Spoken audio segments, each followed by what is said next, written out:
Drill number 1, lie down on your belly and pull the knee towards the hip.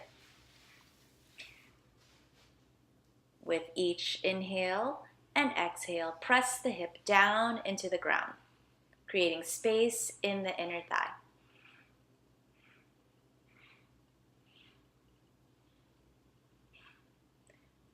Good. Now slide the foot back down and now hinge the knee. Use a strap if you can't find the top of your foot with your hand.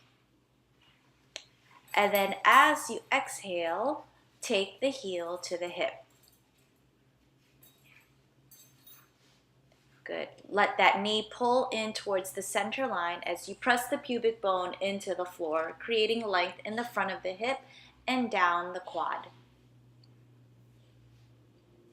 Notice that my chest is pressing firmly into the ground the whole time. Make sure you return to the top of this loop so that you can do the drill for the other side. Good. Remove the strap and then we'll move on to the next part of the drill. So this is the part where you slide the knee towards the hip and then you press the heel up.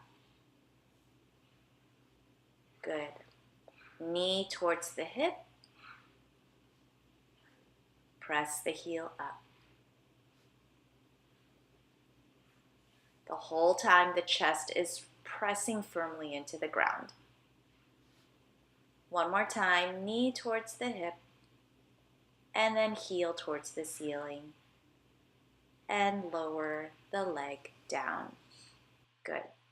Drill number 2. Slide the hands under the shoulders, press yourself up into tabletop, and then lower yourself down onto your forearms. Shoulders are directly over the elbows, upper body supporting. On the inhale, pull the knee up and then stretch the heel back. Keeping the knee in the same plane, pull the knee forward and then press the heel back. Lower the knee down. Drill number 3. Moving on, building strength. Press the heel up, lower the knee down, pull the knee up. Lower the knee down, press the heel up. Good. Keep on doing this, making sure the shoulders stay over the wrist and the hip stays over the knee. Make sure you do the other side before doing drill number 4. Drill number 4 is Malasana. Position the 2 blocks behind you. Heel toe the feet out towards the edge of the mat, toes pointing outward, heels pointing in. Slowly lower the tailbone down onto the blocks. And make sure you're not rolling to the outer edge of your feet or the inner edge of your feet. And notice that my knees are directly on top of my ankles. Pull the tailbone down as you rise up through the crown of the head. I'll show you the back side.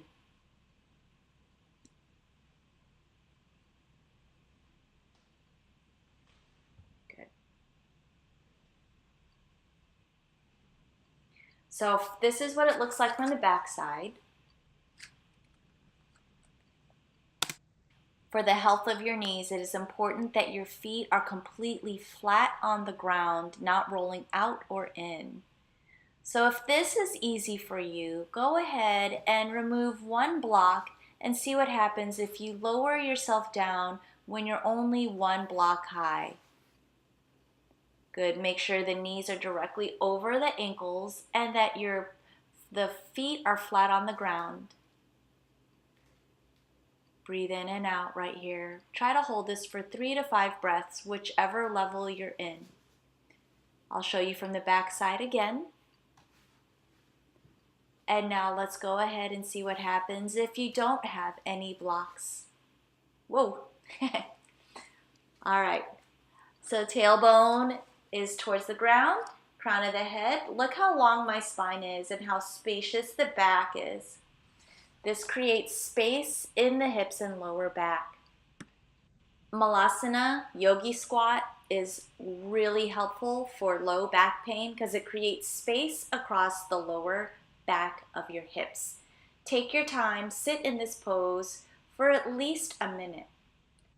However many blocks are underneath your hips, try to build length and endurance in this pose to create space in your lower back and in your hips. And just breathe in and out in this pose. Take your time. Rushing through this pose may cause harm to the hips and to the knees. So it's really important to breathe and bring in long inhales and exhales. Remember, long breaths bring long muscles.